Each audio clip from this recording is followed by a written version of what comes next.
announce the hymn, and then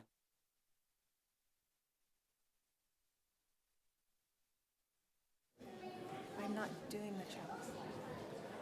Karen is going to, So you want me to come back after the yeah, chalice? and just come up, announce the hymn, and then.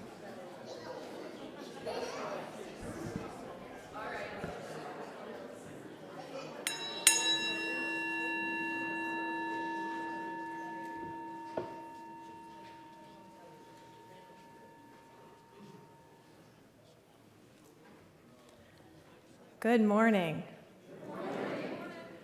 My name is Adris Harrell, and on behalf of First Unitarian Church of Wilmington, Delaware, I welcome all of you in the sanctuary, especially all the children, and online to our worship service.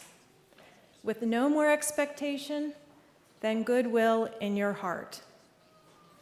This morning, we'll be reflecting on how to support our veterans in their emotional healing from serving in wars. After the service, please be sure to view the art by veterans from the Healing with Art program at Delart, which is displayed in the Parish Hall. And come back to church at 3 o'clock for the chamber music concert. And now, let us prepare our hearts and minds for worship.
Thank you to the First U Children's Choir who sang that song that I could tell others wanted to sing as well. So let's just sing this, the first verse. I've got peace like a river, and this time without any inhibitions, okay? I've got peace like a river, I've got peace like a river, I've got peace like a river in my soul.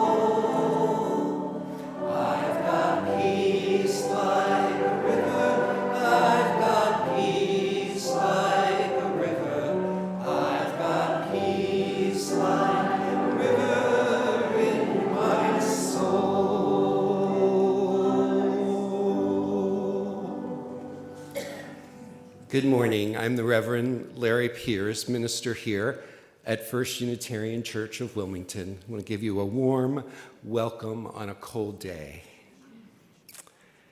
Thank you again for singing that song, Peace Like a River. The song captures for us that human longing in every generation, that despite the chaos and the turmoil in the world, there is a peace, there is a love, there is a joy that we can continue to strive for and that we can find within and among ourselves. As Unitarian Universalists, we draw from many stories to find the sources of hope and inspiration, courage and faith for our lives. We draw upon the vastness of the world's religious scriptures and our own Unitarian Universalist stories. We open to the wonder and the awe of nature and science and literature and art and poetry. And as Unitarian Universalists, we listen deeply to one another's life stories that can give us strength and give us faith. This morning, we honor particularly the stories of veterans, those who served in one of the branches of the military, those who sometimes suffered and sacrificed during and following their service. It is up to all of us to honor them and their stories. It is up to all of us to be sources of continual healing and support. It is up to all of us to do what we can do to bring more peace, more love, and more joy into this world. And it's with this intention I invite us to join in worship. And now Karen Thomas, a member of our congregation and a veteran, will do our chalice lighting. And I asked you, Karen, to also introduce yourself. Good morning. I'm Dr. Karen Thomas. I'm a retired Navy captain. I served 20 years in the Navy after medical school, which was paid for on a Navy scholarship. And I wanted to tell the children, especially of the service, that I grew up in this church. I sang in the junior choir with some people here. That was really wonderful this morning. And I wanted to come home. And that really, around the world, wherever I served, this was really important to me, to be in this church and to be part of this church. And when I looked back through my applications to college and medical school, it was Reverend Bob Doss who wrote my letter of recommendation. So for the chalice lighting, I wanted to say a few words. Today, we light the chalice in honor of those who served, are serving, and for the generations to come, who continue to guide us toward light and peace.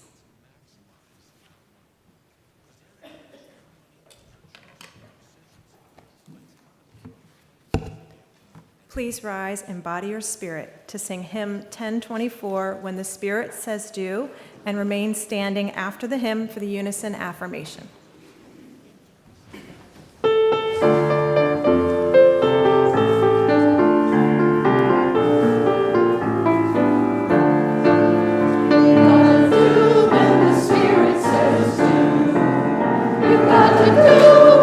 Spirit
Please join me in affirming our mission.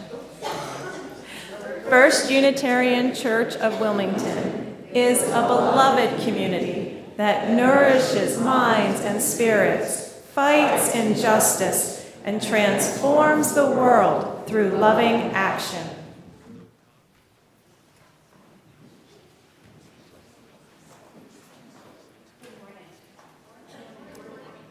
I'm Lois Morris, and it gives me great pleasure to be able to join in this service where we honor and remember our veterans. We are a loving community that can transform the world through loving action. And by raising our awareness of what many people have done for us and in our name, we can bring honor to those sacrifices. Transforming the world through loving action can be sharing the burden of people that have served in our place, that we can become more aware of and take action to support and share that burden. So this morning, I'm delighted that so many people brought mementos of people that they know or have been related to. We have other people that we don't know. I was surprised to know some of the service of people that I'm aware of who they are, but not what they've done for us. And so we would like to honor the memory and the service of people that are still with us. And I invite you, first of all, veterans in our midst, to stand up and be recognized. Please.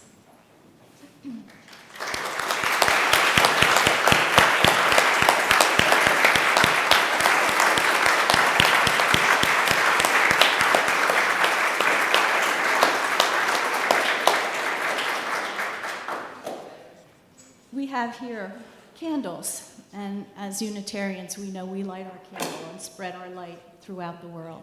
And I invite you all now to come and light a candle in honor of someone you may know or think about.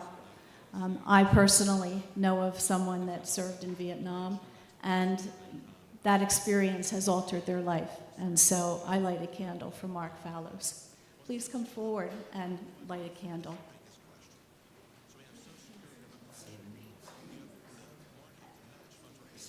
And to say the name as you come forward.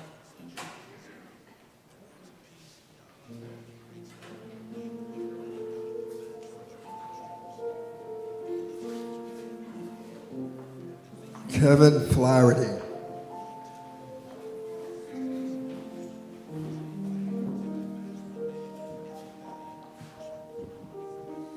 Peter Savickas and George Elwood Ryan.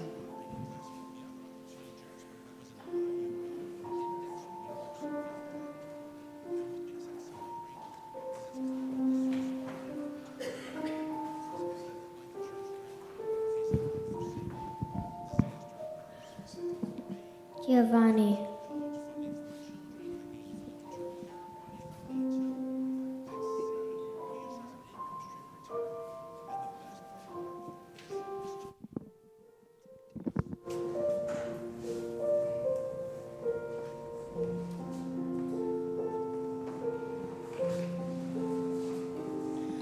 Sid, Bill, Jack, Amy, lots of family members who've been in the service.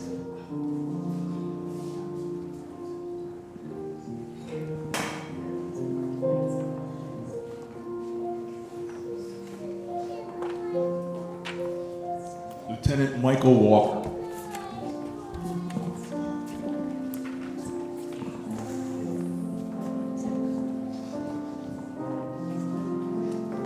Stephen Billy served in Desert Storm.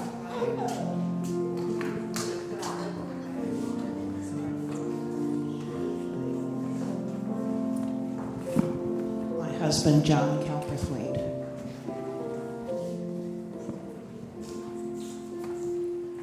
Robert Ellis Jones, Bill Walker.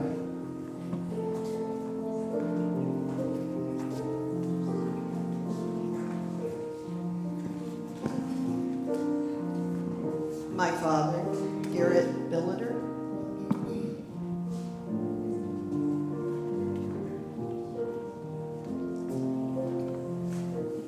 My father, U.S. Navy. Don Conrad, a classmate who was killed the first year of the Vietnam War.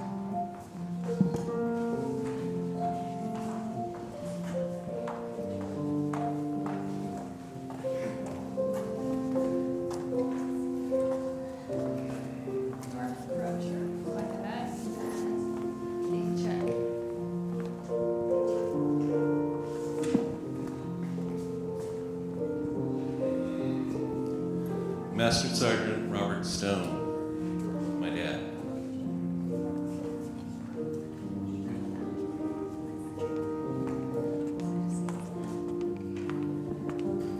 Opa.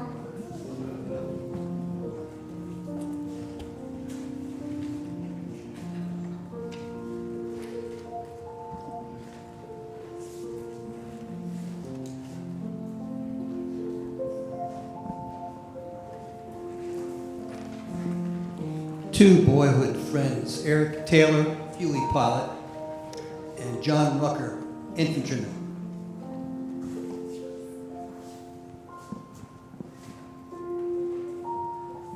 Both of my grandfathers, Galen Specail and Robert Jones.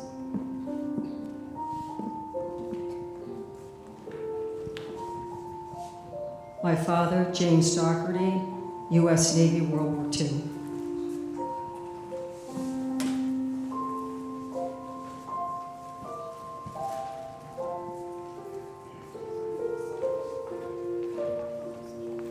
My father, who couldn't go to war but loaded troop trains.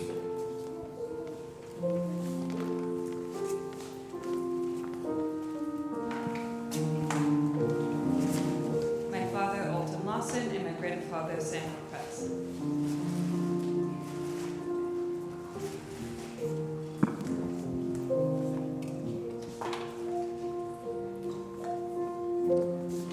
My father, Edward Sampson. Trip Murphy.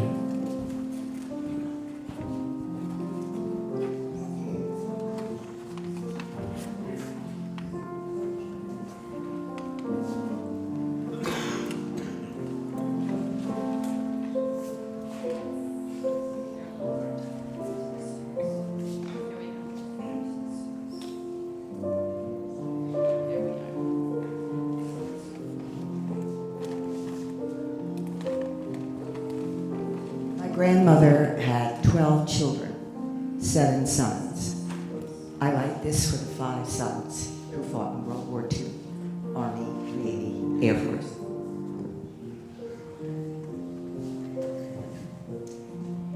I light the candle for my father, Donald Delpy, who spent, after injury in World War I, and spent his life serving other veterans.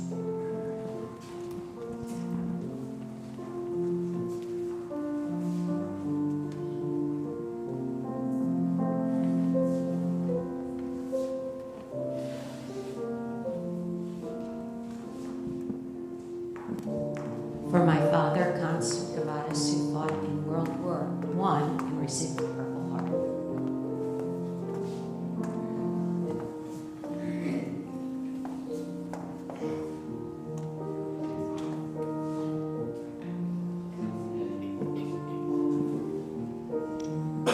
For my father, William Lawrence Fraser Hardham, and Lieutenant, World War II.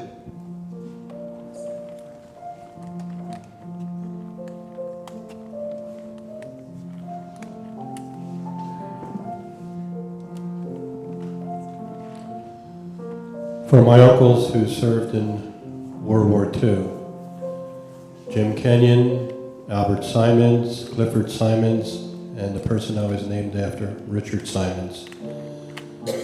Plus the 2 shipmates I lost while in Vietnam, serving on the John R. Craig.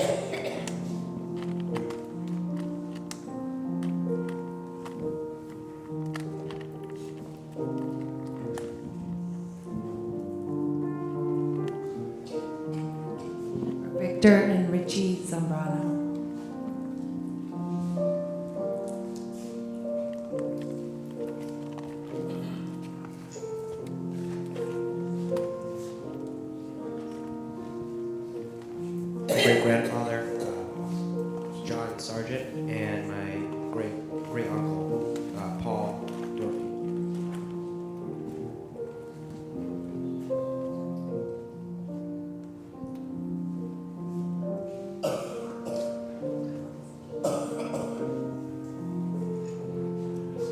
Wilson and James Knox, both Navy aviator, World War II veterans.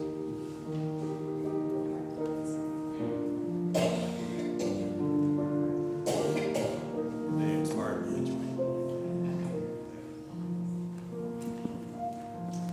For my dad, Joseph Ruskowitz, and my friend, Tom Carney.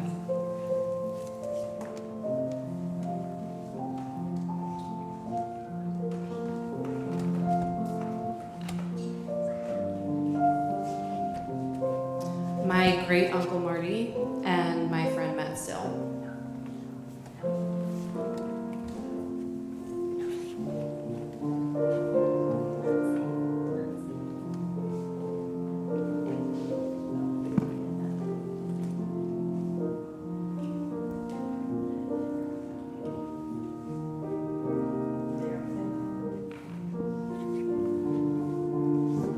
My father, Norman Tillman, and Richard's father, William L. Speck Sr., both served in World War II.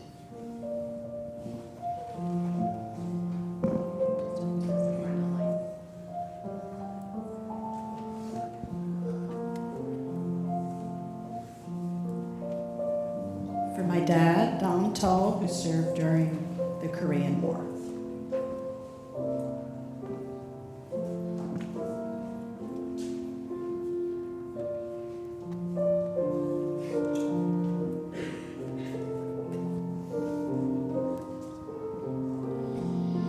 For my cousin, Ronnie Anone, who served in Vietnam and died too early of a complication of drugs and Agent Orange.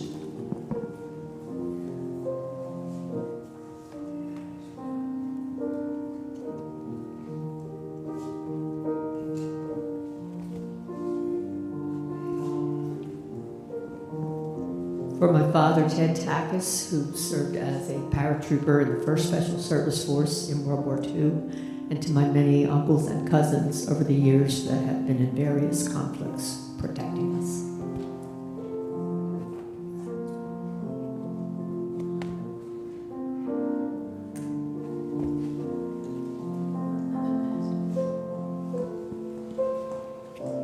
For my son-in-law and his son, and my granddaughter, married to a grandson who are currently serving, and for all those of the past, the present, and future who are keeping us safe. Thank you.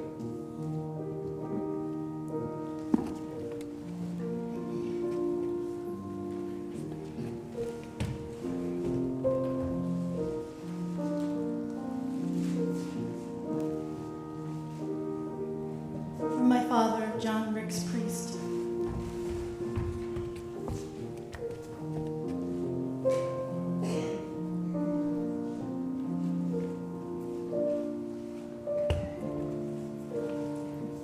This is for my uncle, aunt and uncle who raised me after my mother passed away about a week after my birth. He served in World War I.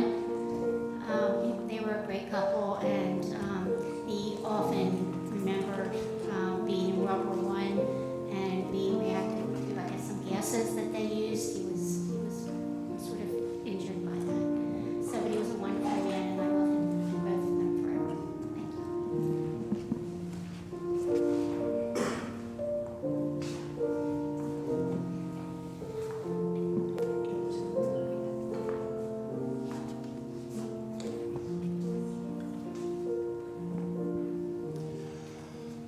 Rob Yeskis, Jeff Budig, Bob Schlody, Crystal Boyer, Nita Muhammad.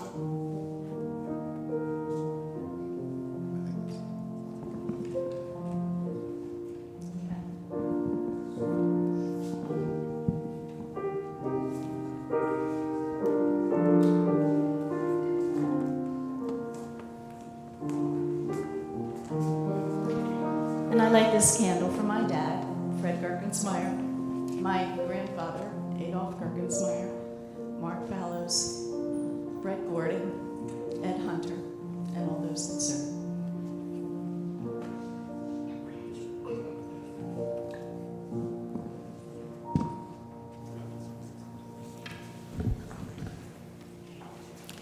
Let us join together now in a time of prayerful meditation.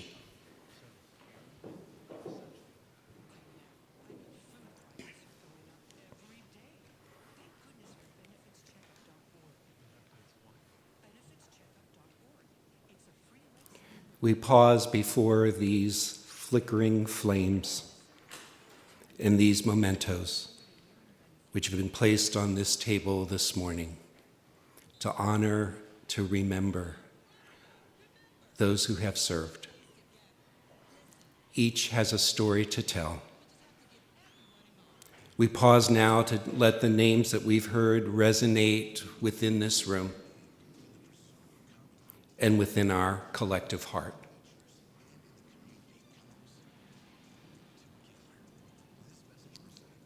May we hold in our common heart these stories and names that have been entrusted, that we've been entrusted with this morning.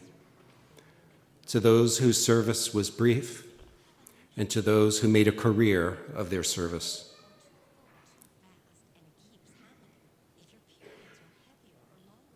To those who remember their service with fondness, and those whose time and service still haunts them. To those who have returned and found a home or another role or other ways to serve. And to those who've returned with brokenness so deep that they continue to struggle to find a home, to be at home, or role or ways to serve in their communities. May all of these feel the blessings of a God of many names. May all of us feel an honoring and a healing from the source of all love. May all feel held and honored by this gathered community.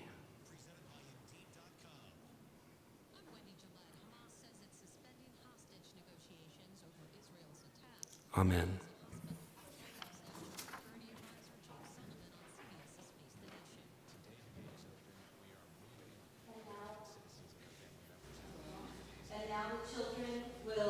Me to the RE classes. Thank you.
So we have two veterans that are going to share their reflections with us this morning, and we'll begin with Reverend Tom Davis and then continue with Jason Willits. We switched orders. Oh, okay.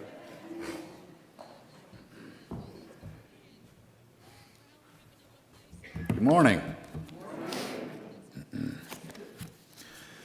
Just a show of hands, has anybody heard of the term moral injury before today? Wow, it's a lot better than I had ever done. I had never heard of the term before I heard of it from the VA. So I had written a memoir about my first tour, just as a processing. It was kind of like cognitive behavioral therapy. So I'll read a little bit of that for you, and then share kind of where I draw the line between what would be a moral injury and what would be something that is a little easier to name and therefore easier to heal, if that's okay. So I was a truck driver, my first tour, big old Freightliners. We did more combat mileage than any other truck battalion the entirety of Operation Iraqi Freedom up until the pullout, and then some other company allegedly beat us by like 12 miles. I'm like, yeah, right. You guys pencil whip that. That's completely lie. So picture yourself on a road. There were towns that we would enter into as we were getting into danger areas that we'd go through every week. So these are the same people that we'd see every single week, same town, same area. You just hope that this time there's no bomb. By the summer of 2005, Iraq had turned into a quagmire I hadn't supported invading in the first place. Our battalion had gradually made my job less efficient, removing a comfort or rewriting a rule every week. I'm haunted by inanimate mines, and there's no target when they do explode. The mista from the children beside the road begging now grates on my nerves. We've spent enough time in the country to bake hard in the heat, wearied by adult eyes of hatred and children's yearning for gifts.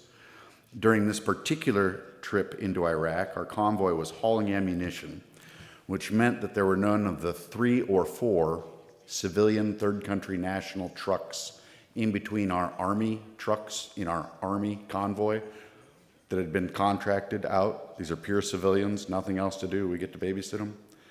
They weren't there this time. So, despite our orders, we were given orders against feeding children. Soldiers in the cab ahead of mine, let a candy bar sail 10 feet from their window and a second one drop, hitting the side mirror. The chocolate falls onto the blacktop and passes beside their trailer's wheels, which roll onward at 50 miles an hour. 5 children charge, pushing each other out of the way. One girl's shoulder-length hair was streaming behind her. Every delay endangers our convoy. I was third in the line of trucks, and 3 or 4 Freightliners followed mine.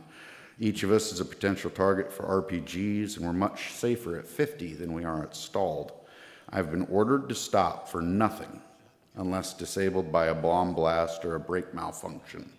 The fact that we are hauling ammunition increases the obligation to not put my convoy in danger. A 40-foot trailer weighted with ammo also means I need a lot more room to slow down. A boy of about 12, pushing past the others, reaches for the candy. He's already on one knee before turning his head and looking at me, noticing the sound of my air horn. The child kneels in the middle of my lane. He's wearing a red shirt. His mouth is forming a tiny O.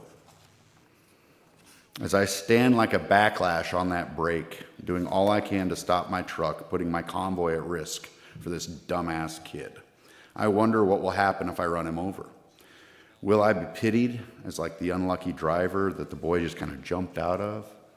My Freightliner quivers, vibrating from the trailer that doesn't cooperate. The rear duals begin to bounce as we decelerate, steady whoom, ka-woom, ka-woom, ka-woom, like mechanical Moloch. I'm inside, holding back a yell, reaching an edge, the choice to buckle beneath happenstance and just step on it. Let the bad luck flatten the kid. Teach the kids, the mothers, that they shouldn't let their kids beg at the side anymore. And the cruelty that I'm capable of, immersed in war, finally becomes apparent.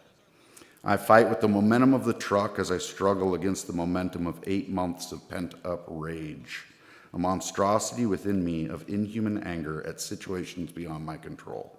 My muscles struggle against my truck, my psyche fighting to keep mercy in mind. The dark cropped hair and red shirt disappear underneath the corner of my hood. The picture flashes in my mind, taken by the 4th ID of a man's skull popped flat by the tread of an Abram tank, stamped the brains for more than a meter across the road. I wondered if my vehicle was too heavy and I wouldn't feel anything. My truck finally stops as my strength fails, stretching into the pedal, preacher curdling the bottom of the steering wheel. My first thought isn't one of horror or sadness.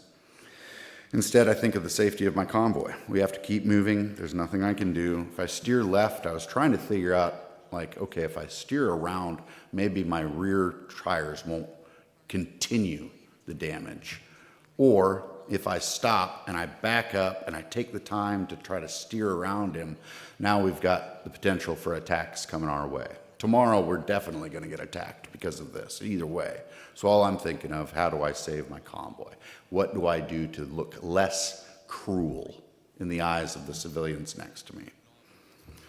With the flash of a red shirt holding the candy bar triumphantly, the boy bolts from beneath my hood and runs back through the right shoulder, disappearing. My co-driver, a father of 3 children, calls me a few derogative names of what a weak soldier I am for having not killed this boy. I mean, he's a father of 3, and that's where he was at mentally. I finally ease off the brake and fume a string of expletives rolling from my mouth as I move my shaking leg to the fuel pedal and go. So that's a situation that can happen to you over here at home, right? I've heard of it. I've almost experienced it running over a kid that just darts out in the middle of the street. I think the difference that really what brought that into a moral injury for me personally was recognizing that inner monster, knowing for a fact that I could be put in a situation that if put in that situation long enough, I could be molded into someone capable of cruel and inhuman treatment.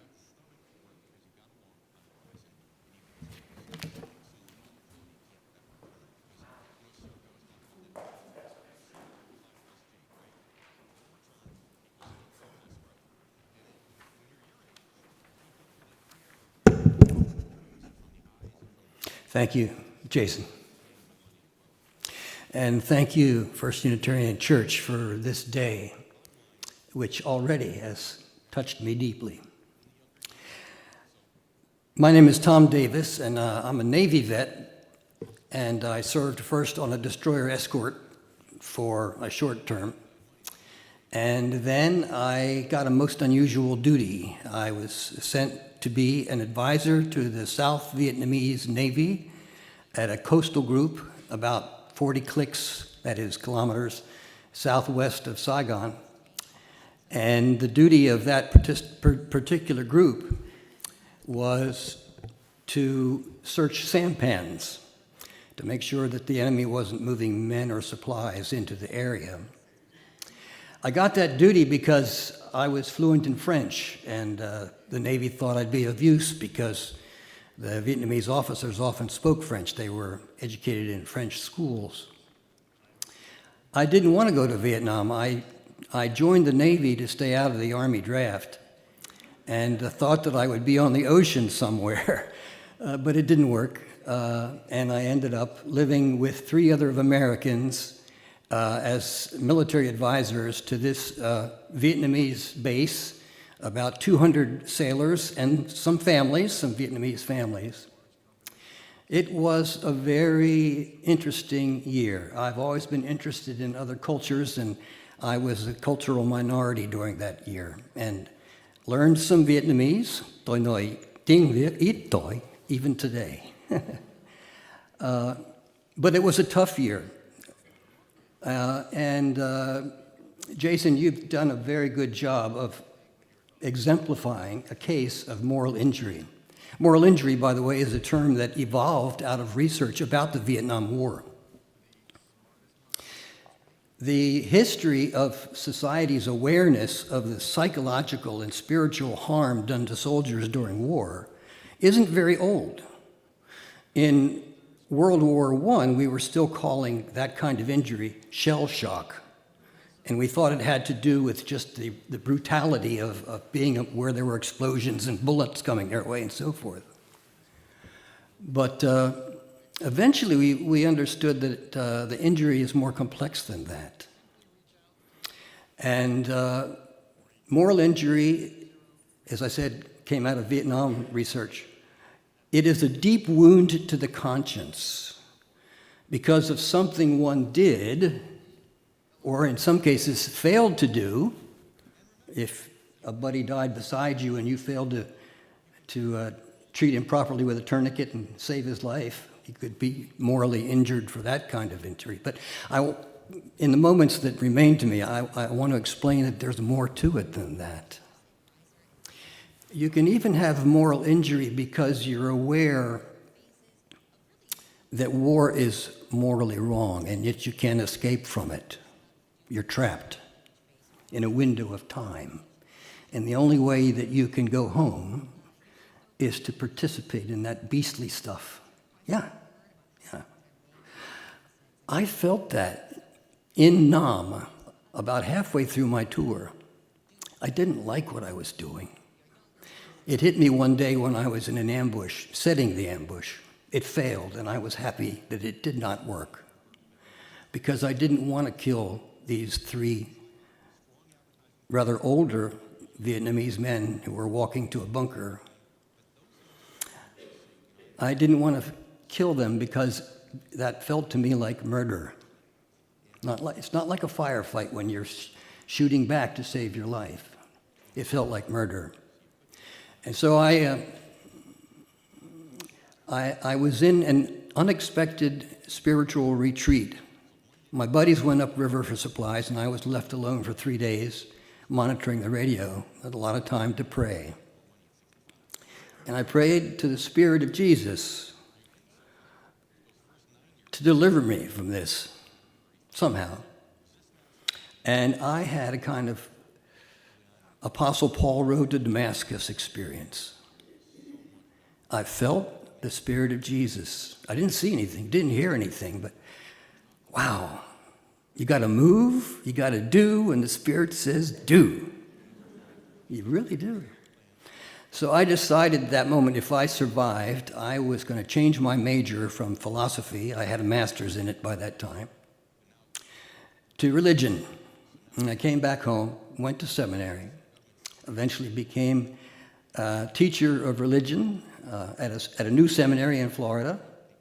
And I also later became a marriage and family therapist and also a pastor. In 2015, I was with Quakers. Quakers helped me to come home from Nam. And they have a monthly magazine. That month it was all about veteran suicide. I was stunned to read that 22 veterans across our country were killing themselves each day. Oh my God, I said to my Quaker friends, can we do something about this? So we gathered together friends of several religious traditions. And we eventually became the Interfaith Veterans Workgroup to see what we could do about preventing veteran suicide in the state of Delaware. Very quickly, I'll tell you what has worked.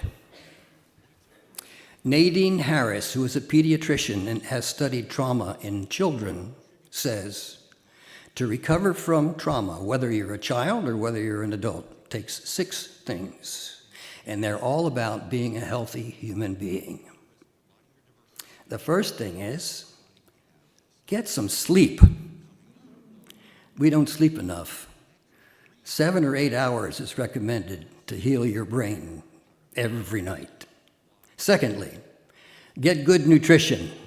You've heard these things. Watch the salt, watch the sugar, and eat lots of fruits and vegetables, of course, and plenty of protein, but you need that too. Thirdly, get moderate exercise. My goodness, Americans don't do enough of that. Get moderate exercise at least 3 or 4 times a week. Fourthly, and this one is largely overlooked, but it's been so important to me and to other veterans, meditate. So I've been trained in deep breathing meditation that comes from a Hindu tradition, and I do that daily if I can. I've also learned Tai Chi, which is a good alternate way of meditating, because if you can't sit still, you got to do what Spirit says do. Tai Chi works great. Fifth, if you need professional help for your suffering, your psychological, spiritual suffering, see a professional. The VA is a good place to go. It really is. And finally, you all are illustrating this. To be a healthy human being, we are social creatures. To be a healthy human being, join a group that serves others. Join a group that serves others. And you all are doing that. To stay healthy, you need purpose in your life. You need collegiality in your life, even if like me, you're an introvert. So those are the 6 measures for being a healthy human being, and that can help someone who has experienced all kinds of trauma. Thank you for this sharing experience. I wish you blessings on your work. If I can be helpful in your continuing work with veterans, let me know.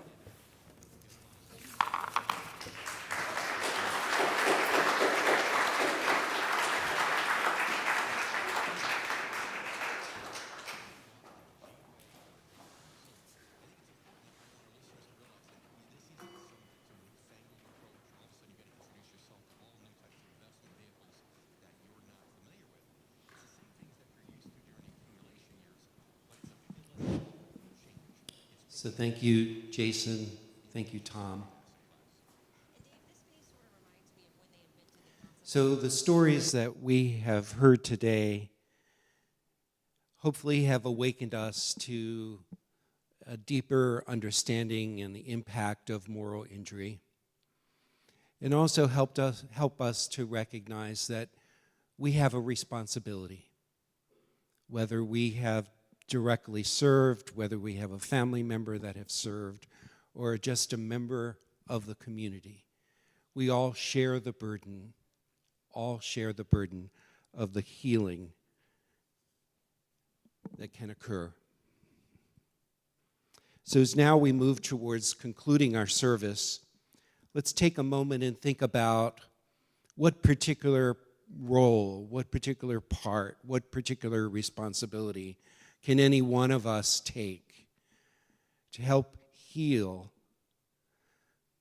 the moral injury that is our collective responsibility as a community? What is one of the smallest things that you could do to be a healing force? Or maybe there is just an insight that you have from what you've heard today that maybe hasn't yet translated itself into a particular response. So I'd like you to think about that, hold that in your heart. And I want to share a story that I actually learned from Reverend Tom about the Lakota Sioux. Their villages were often located near a stream. And when their warriors returned from battle, they didn't go home directly. They weren't allowed to go back to their village. And instead, they had to stay on the other side of that stream.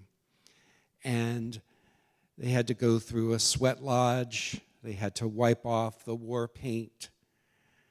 They had to allow their spirits to let go of the angry warrior side of themselves before they could return to the village.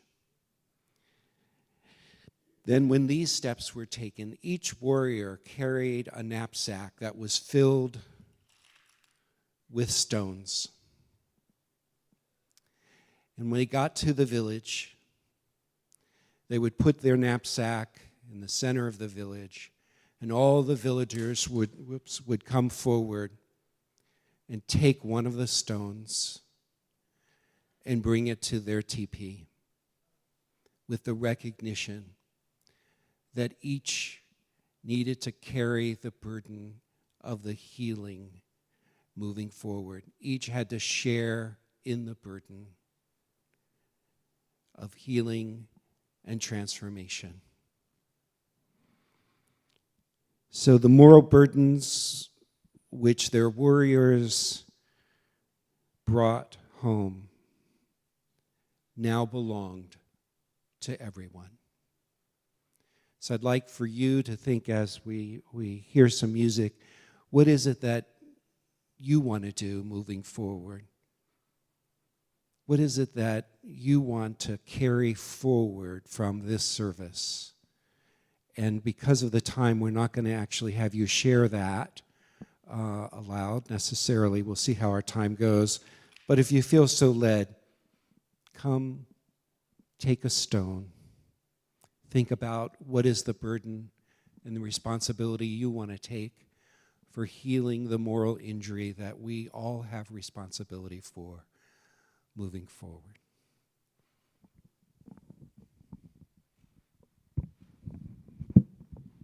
That's right.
Took a stone or imagined a stone, like you to hold it in your hand right now. Feel the temperature of that stone, feel the shape of it. Allow yourself to let this stone be a reminder to you each day. Put it somewhere where you can see that each of us can be that balm in Gilead. Each of us can be a healing force. Healing, be part of the healing spirit of moving through the moral injury that we all have a responsibility for, and to be a force for peace and healing. So may it be.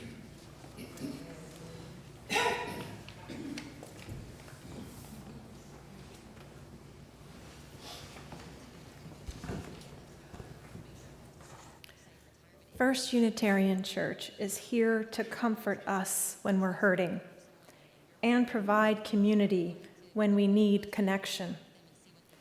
It also challenges us with new ideas and different perspectives so we can grow in our humanity. But it's not the church that does all these things. It's the people that we hire as staff and the people who volunteer their time and talents. For our church to continue to do this and to grow, we need everyone to share their gifts of time, talents, and money. What can you offer to First U to build community, to comfort others, to teach, or to fight for others' rights? We need you now so that First U can be here for you in the future. A small step you can do this morning is to donate. And on the screen, you will see different ways to do that, including putting something in the donation baskets at the back of the sanctuary after the service. Please join me in dedicating our offering to the work of this congregation, which is weaving a tapestry of love and action. We dedicate our lives and these our offerings.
I now invite Richard Rambo, a veteran and a member of the church, to come up and say a few words before we extinguish the chalice.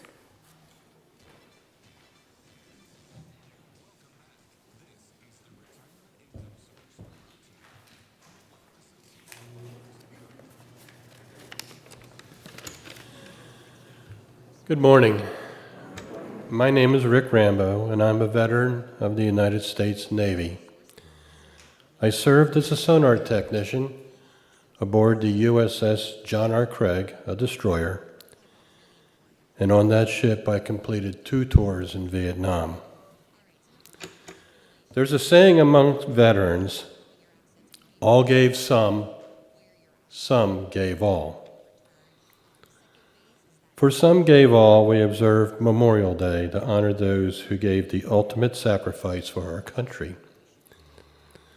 But for all gave some, we observe Veterans Day to honor those whom have served their country in the military. To those we say thank you for your sacrifices, for deployments that can last for months to years, the separation from your loved ones, being placed in harm's way, and the wounds and scars of being in combat. The veterans of our country, our veterans allow our country to remain free and prosperous. Remember, veterans started out as normal people, but through their service they gained a new perspective in life. They don't join combat, but will do it because of duty to their country and fellow man. There is another saying that goes, nobody prays harder for peace than the soldier and the sailor.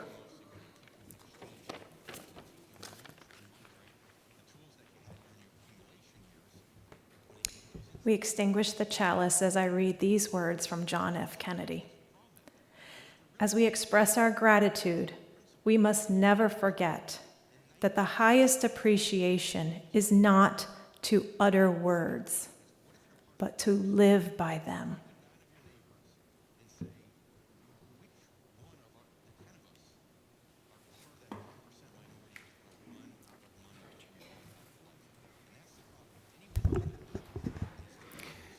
Before our benediction, I first want to thank all of the participants and speakers in the service, Adris Harrell, Karen Thomas, Lois Morris, Reverend Tom Davis, Jason Willits, Richard Rambo. I want to thank the First Unitarian Children's Choir, First Unitarian Choir. Thank you so much. And to Kathy Harris, our music director, and our AV team that has allowed others to be here even though they're not in the room. I also want to thank the team of members of our congregation and others who helped to plan this service, Lois Morris, Stephanie Cloud, and Judy Crozier. And then Jason also participated in those planning sessions with us. We do have a time of fellowship following the service with some refreshments. And we invite our guests to join us in this time of fellowship in the Parish Hall is right in the back. The Healing with Art program at Delart, which works with veterans and others, is displayed, its art in the Parish Hall, so please enjoy that afterwards. And the artists are here, so they'll be with their art and can enjoy conversation with you. Also, you may want to take time before leaving to look at the mementos that people have put on the table up front. 3:00 today, come back for the chamber music concert. It's just a full day, you know. Might as well move in, I did. So these words of benediction. In the rise, and I've adapted these from Celtic sources. In the rising and the setting of the sun, in the brightness of the moon, and in the rhythms of the seasons, in the infinity of space and its shining stars, we are blessed by the holy. May we know the harmony of heavens in the relationships of the earth. May we know the ever-expanding mystery within us. So may it be. Amen. Our closing hymn, stand as you're willing and able, and sing, Lean on Me.